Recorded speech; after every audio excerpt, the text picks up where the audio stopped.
বিশ্বনাথৰ ঘিলাধাৰীত শ্ৰী শ্ৰী দণ্ডমা কালী পূজা আৰু দণ্ড নৃত্য প্ৰতিযোগিতাৰ আয়োজন চতিয়া ৰোডৰে ঘিলাধাৰী চাহ বাগিচাত বিশাল আয়োজনেৰে অনুষ্ঠিত কৰা হ'ব শ্ৰী শ্ৰী দণ্ডমা কালী পূজা। তদুপলক্ষে পূজা আয়োজনৰ বাবে চলিছে এতিয়া ব্যাপক প্ৰস্তুতি। ইতিমধ্যে মন্দিৰৰ চৌপাশ চাফ-চিকুণ কৰি সজাই পৰাই তোলাত ব্যস্ত হৈ পৰিছে আয়োজক সমিতি। বিগত বৰ্ষৰ দৰে এইবাৰো অহা 15 আৰু 16 মাৰ্চ তাৰিখে দুদিনীয়া কাৰ্যসূচীৰে মাংগলিক নীতি বিধিৰে এক উৎসৱমুখৰ পৰিৱেশৰ মাজত আয়োজন কৰা হ'ব শ্ৰী শ্ৰী দণ্ডমা কালী পূজাৰ। পূজা ভাগৰ লগত সংগতি ৰাখি আয়োজন কৰা হ'ব দণ্ড নৃত্য প্ৰতিযোগিতাও। সেয়েহে আয়োজন কৰা পূজা ভাগৰ লগতে দণ্ড নৃত্য প্ৰতিযোগিতাত অংশগ্ৰহণৰ বাবে অনুৰোধ জনাইছে আয়োজক সমিতিয়ে। মই উদযাপন কমিটিৰ সভাপতি দণ্ড কালী মন্দিৰ গিলাধাৰী চাহ বাগিচা। প্ৰতি বছৰৰ দৰে এই বছৰো আমি 15-16 মাৰ্চত আয়োজন কৰিছোঁ। এই কাৰ্যসূচী মতে প্ৰথম দিনা আমাৰ মন্দিৰত পূজা আয়োজন কৰা হ'ব।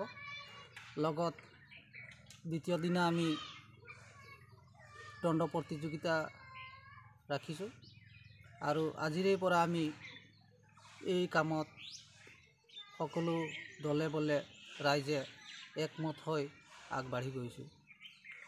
মূলতঃ কাৰ্যসূচী কি থাকিব? মূল কাৰ্যসূচী থাকিব আমাৰ ধৰ্মধ্বজা, তাৰপিছত নদীৰ পৰা যি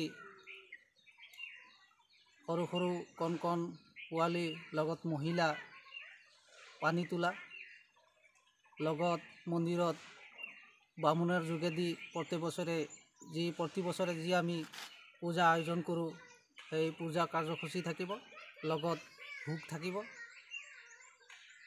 এইটো হ'ল প্ৰথম দিনা কাৰ্যসূচী। দ্বিতীয় দিনা আমি প্ৰথমতে শোভাযাত্ৰা এখন আৰম্ভ কৰিম। তাৰপিছত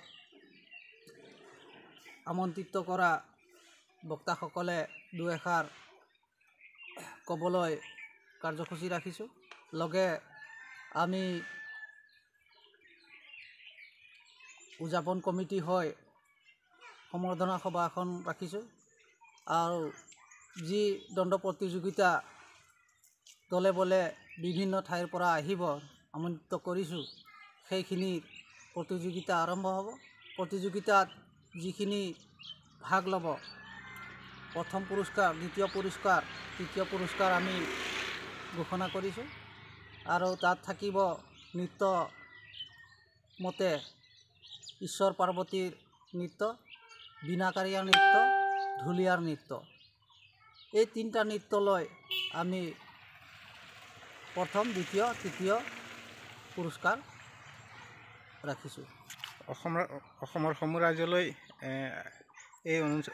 আজিৰ এই কাৰ্যসূচীৰ দ্বাৰাই কি জনাব, কি আহ্বান জনাব? সমূহ অসমবাসী ৰাইজলৈ শুভেচ্ছা জ্ঞাপন কৰিছোঁ যে আমাৰ যি দণ্ড প্ৰতিযোগিতা গোটেই অসমবাসীক শ্ৰী শ্ৰী মা দণ্ডকালী মায়ে আশীৰ্বাদ দিয়ে যে সমূহ অসমবাসী বিশ্বত সুমংগলে থাকক। এই আশীৰ্বাদ লৈ আমি আশা ৰাখি আগবাঢ়ি আহিছোঁ।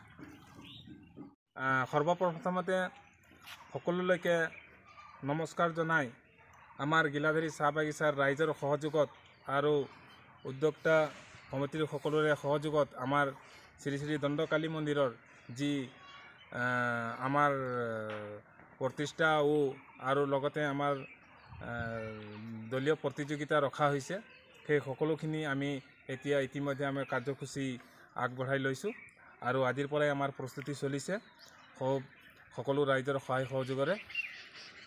আগন্তুক দিনৰ আশা কৰিছোঁ আমাৰ এই কাৰ্যসূচী সফলমণ্ডিত হয় আৰু সকলো ৰাইজৰ সহায় সহযোগিতা আমাৰ লগতে থাকিব বুলি আশা ৰাখিছোঁ।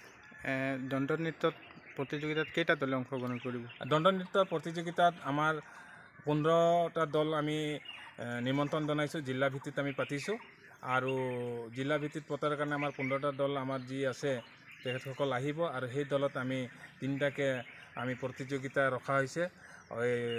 আমাৰ শিৱ পাৰ্বতীৰ এই নৃত্য ৰখা হৈছে আৰু বিনাকাৰীয়া ৰখা হৈছে আৰু লগতে আমাৰ ঢুলীয়া যি থাকে আমাৰ ঢুলীয়াৰ লগতো আমি এক প্ৰতিযোগিতা ৰাখিছোঁ এই তিনি ধৰণৰ আমাৰ প্ৰতিযোগী আমি ইয়াতে প্ৰদৰ্শন কৰিব আৰু এইখিনি আমি চাবলৈ পাম বিশিষ্ট অতিথি হিচাপে নিমন্ত্ৰণ কৰা হৈছে আমি বিশিষ্ট অতিথি আমি নিমন্ত্ৰণ কৰিছোঁ আৰু ইতিমধ্যে আমাৰ কমিটি মৰ্মে আমি আমাৰ স্থানীয় বিধায়কক মাতিছোঁ আৰু লগতে আমাৰ স্থানীয় আমাৰ বিশ্বনাথ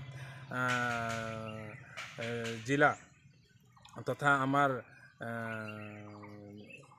MP আমাৰ ৰঞ্জিত দত্ত ডাঙৰীয়াকো আমি নিমন্ত্ৰণ আমি জনোৱা নাই জনাম গতিকে তেখেতসকলক আমি ইতিমধ্যে আমাৰ কমিটিৰ তৰফৰ পৰা আমি জনাইছোঁ আৰু আমাৰ যি দণ্ড নৃত্য হয় এই দণ্ড নৃত্যৰ কাৰণে জড়িত থকা আমাৰ পৌৰাণিক যি উপদেষ্টাসকল আছে তেখেতসকল নগাঁৱৰ পৰা আহিব আৰু ডিব্ৰুগড়ৰ পৰাও মতা হৈছে আৰু ঢেকিয়াজুলিৰ পৰাও মতা হৈছে গতিকে তেখেতসকলো আমাৰ ইয়াত আহি পেলাই উপস্থিত হ'ব সেইদিনাখন বহুমূলীয়া তেখেতসকলে আমাক বক্তব্য ৰাখি পেলাই আমাৰ সবিশেষ দণ্ড নৃত্য আৰু দণ্ড লৈ পেলাই বহুতো মন্তব্য আগবঢ়াব তাৰে আমি আশা ৰাখিছোঁ